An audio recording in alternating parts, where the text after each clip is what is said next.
محمد حمزہ صاحب سے گزارش کرتے ہیں کہ وہ تشریف لائیں اور اپنے قیمتی خیالات کا اظہار فرمائیں۔ السلام علیکم ورحمۃ اللہ۔ نحمده ونصلي على رسوله الكريم اما بعد۔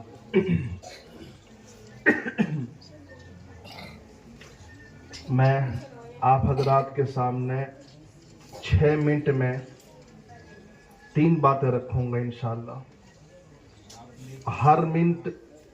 ہر بات کے لیے 2 منٹ۔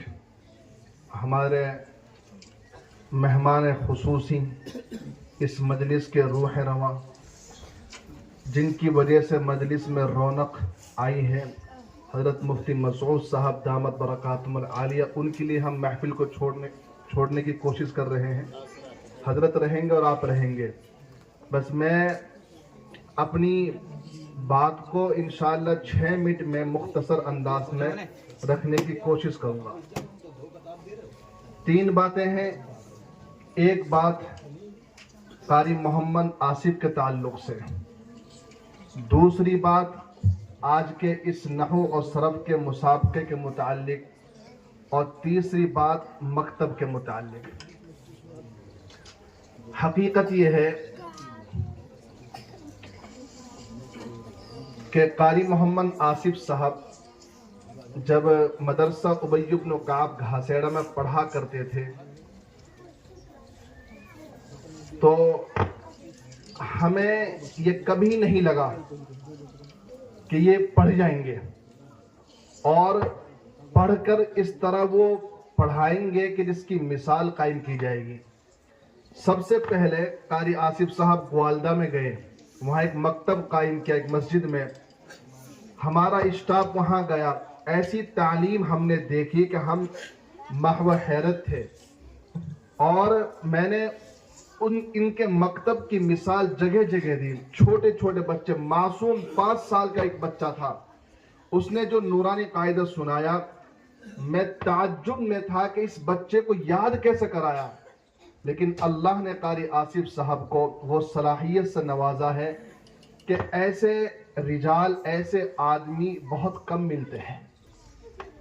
ہمیں نہیں معلوم تھا، اس وقت پڑھ رہے تھے کہ اللہ ان سے ایسا کام ملے گا، اور مبارکباد ہے قاری محمد آصف صاحب کے، جنہوں نے مفتی محمد عامر صاحب گھاسیڑا، قاری محمد ثاقب صاحب چانن جیسے اساتذہ اور معلمات کو اس مکتب میں اکٹھا کیا ہے، جمع کیا ہے، اور ان سے کام لے رہے ہیں، اور کام لیتا جانتے بھی ہیں۔ یہ بات تو ہی قاری آصف صاحب کے متعلق۔ دوسری بات ہے نحو اور صرف کے متعلق۔ ہم نے الحمدللہ بہت مسابقات دیکھے ہیں۔ گوالدے کا مسابقہ دیکھا ہے، ناک نول کا مسابقہ دیکھا ہے، نگینہ کے مدرسے کے مسابقہ دیکھا ہے، سالہڑی کے مسابقہ دیکھا ہے، بہت مسابقے دیکھے ہیں۔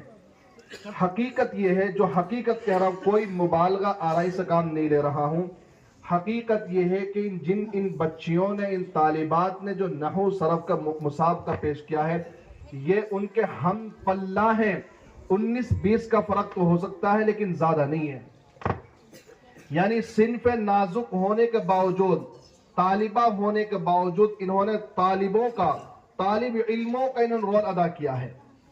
یہ ان کی تو محنت ہے ہی ہے، لیکن ان سے بڑھ کر محنت ان کے اساتذہ کی ہے، ادارے والوں کی ہے، جنہوں نے ان کے لیے ایسے اساتذہ کو چنا ہے، انتخاب کیا ہے، ان کے لیے وقت دیا ہے۔ ہم نے بھی مسابقہ کیا ہے، ہمیں معلوم ہے کتنی دقت پیش آتی ہے۔ رات کے 1-1 بجے تک ان طلباء کے پیچھے محنت کرنی پڑتی ہے، جب جا کے وہ اس طرح تیار ہوتے جیسے آپ کے اس مکتب کے استادوں نے اور ذمہ دار نے ان بچوں کو تیار کیا ہے۔ قاری آصف صاحب، آپ کو مبارکباد دیتا ہوں، واقعتاً آپ نے ان بچوں پر بہت محنت کی ہے، اور میں تو اب یوں کہتا ہوں، اب اس مکتب کو مکتب نہیں کہنا چاہیے، حالانکہ اس کا نام ہے مکتب رشید للبنات، لیکن اب یہ مکتب نہیں رہا۔ میں اس کی ایک مثال دیتا ہوں قرآن کریم سے۔ اللہ تعالیٰ سورہ یاسین میں ارشاد فرماتا ہے، وَاضْرِبْ لَهُمْ مَثَلًا أَصْحَابَ الْقَرْيَةِ، آپ ان گاؤں والوں سے پوچھئے، وَاضْرِبْ لَهُمْ مَثَلًا، ان کے لیے گاؤں والوں کی مثال دیجئے۔ یہاں گاؤں کہا اللہ نے، گاؤں ناولیا قریہ گاؤں کو کہتے ہیں. لیکن جب اس گاؤں میں نبی آئے اور انہوں نے اللہ کے احکام کو پہنچایا, دینی تعلیم کا سلسلہ شروع کیا, ایک ماحول بن گیا, تو اللہ نے اسی گاؤں کو پھر شہر کہا. وَجَاءَ رَجُلٌ مِّنْ أَقْصَى الْمَدِينَةِ. آپ دیکھیے کہ تفسیر میں المدینہ القریہ اس سے ایک ہی گاؤں مراد ہے, ایک ہی بستی مراد ہے. لیکن نبی انبیاء کے آنے سے پہلے اس کو گاؤں کہا, انبیاء کے آنے کے بعد اس کو مدینہ کہا, شہر کہا. میں کہتا ہوں کہ یہ مکتب جب قائم ہوا تو مکتب تھا, لیکن اب ایسی تعلیم ہو رہی ہے, اب یہ مکتب نہیں, یہ مدرسہ بن گیا ہے. بہترین تعلیم ہے ماشاءاللہ. اب تیسری بات ہے مکتب کے تعلق سے.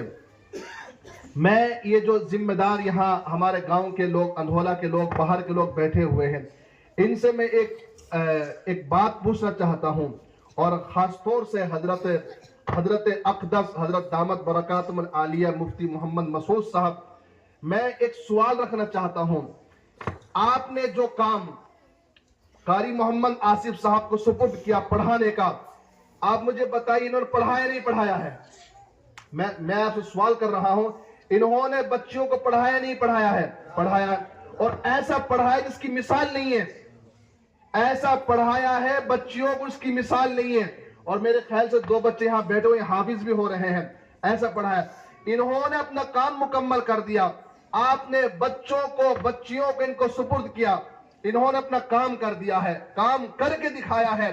اور ایسا کام کر کے دکھایا ہے کہ جس کی مثال پیش کی جانی چاہیے, جس کی اس حتین حلقے میں کم سے کم مثال نہیں ہوگی ان بچوں پر جو محنت کی ہے.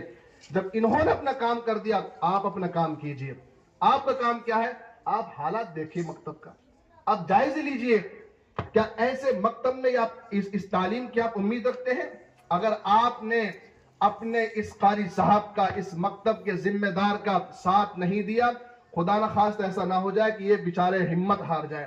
آپ ان کو حوصلہ دیجئے ہر اعتبار سے, اپنی باتوں سے, اپنی زبان سے, اپنے امداد سے, پیسوں سے. اور میں تو چاہتا ہوں آپ حضرت کی سرپرستی میں حضرت کے پاس تشریف لائیے اور اس مکتب کا نقشہ بنوائیے اور اس مکتب کا آپ تعمیر کرائیے.